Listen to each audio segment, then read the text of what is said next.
Well, it's all a bit fucked at Charlton, isn't it?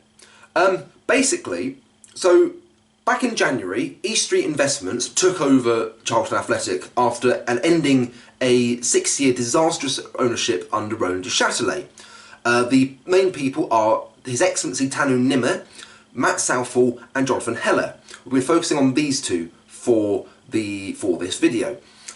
Basically, last night, March 9th, 2020, Matt Southall or Charlton Athletic released a statement saying that no money had been invested by Tanu Nimmer and that he was accusing Matt Southall of major misuse of money and making some really damaging statements. Today, Charlton released a statement saying they've accepted the resignation of Tanu Nimmer as director of the club.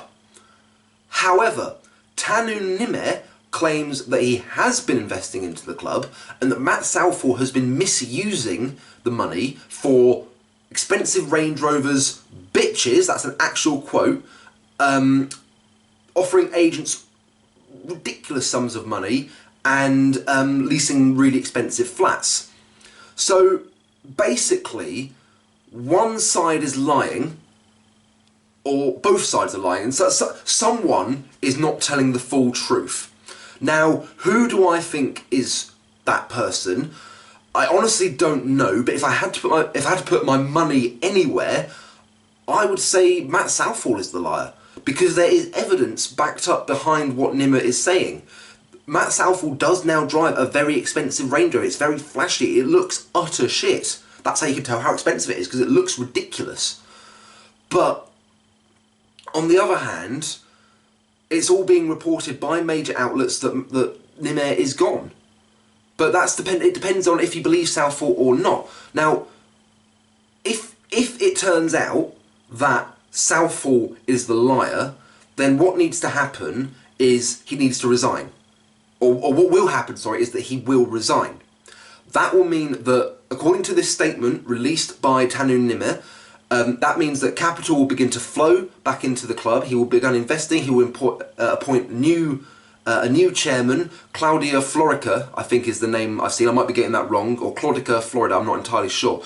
But basically, that's what happens if Southall's the liar. And then, hopefully, capital will go back into the club and Charlton will be not facing administration, financial ruin, etc., etc.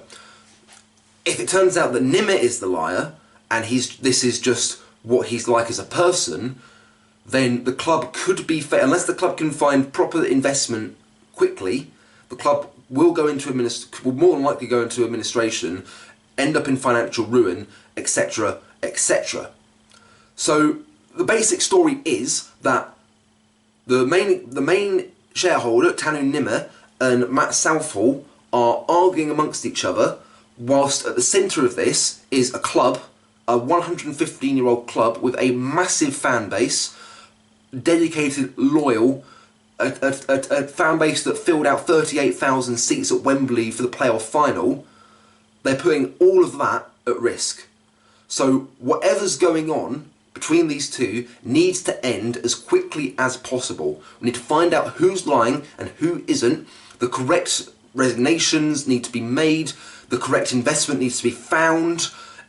All of this stuff. And then again, there's also the fact, what's the EFL been doing about this? Apparently they're powerless to prevent a club for a club changing hands. Why? It doesn't make sense.